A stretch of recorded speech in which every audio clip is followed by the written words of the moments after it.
Hi, everybody. Happy New Year. This is a bonus tip of the month for January 2024, and it's on how to successfully build new habits. Perhaps you read my December blog on the power of mindset. If you missed it, just go to my blog page. It should be near the top. If you don't see it, type the word mindset into the search engine. Maybe you saw the recent webinar I gave with Simon Pimenta called Making Stress Your Ally. Again, if you missed it, no problem. It's on my free video page. You get there by going to the top right of my homepage, clicking on the About Me tab, and then on free videos in the drop-down menu. In my portion of the presentation, I talked about how mindset about stress actually changes how our body responds to stress. So if we see stress as harmful, our body increases cortisol and we respond as if the stress is severe. On the other hand, if we see stress as an opportunity, our body moderates cortisol level and gets through the stress much more easily. We can use mindset to help us set new habits that align with our goals. Here's an example. Say you want to downsize and declutter where you live, but your mindset is that you're a disorganized person who procrastinates and has a hard time letting go of possessions. How successful do you think you're going to be achieving your goal if your mindset isn't aligned? So if you want to build a new habit, I recommend imagining that you are already the type of person who has the traits and the skills necessary to make the changes you want, whether it be to be healthier, happier, more fit, more connected. It doesn't matter.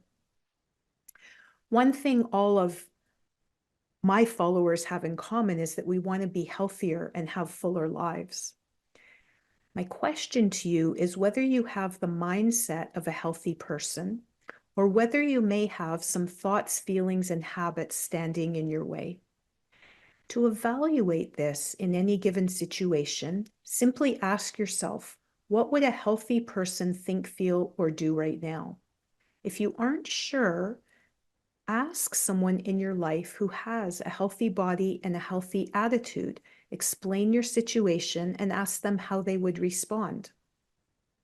Better yet, think of a person who's been where you are, who's had similar challenges, and whose health has improved.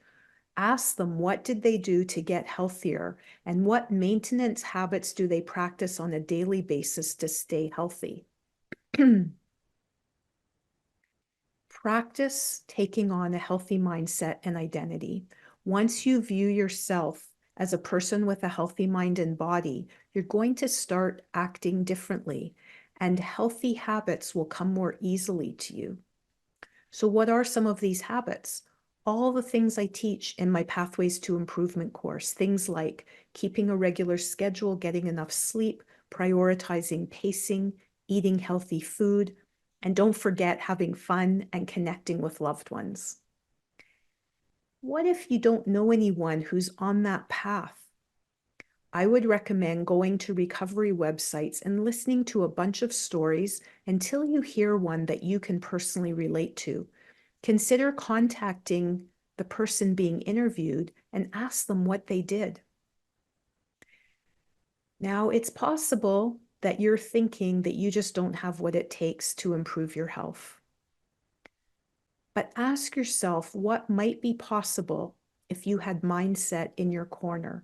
What if you dug deep and noticed some of the traits you have that are similar to the people you admire? What if you take time to remember the new habits you have successfully formed in the past? In other words, it's possible. What would happen if you gave yourself the benefit of the doubt, took some chances, and tried some new self-management strategies? Here are 4 simple tips to get you on your way. Number 1, make it obvious. Figure out what the cues are that are going to make it more likely that you'll do the behavior aligned with your goals. Number 2, make it simple. That's code for very short. Break your goals into 2-minute blocks so that there's no barrier standing between you and your achievements. Remember neuroplasticity.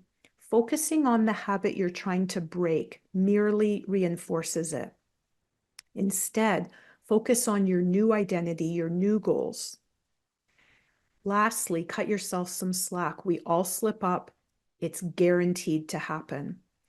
It's harder to get back on track if you're an all or nothing perfectionist thinker. Create the tiniest goals possible to ensure regular success.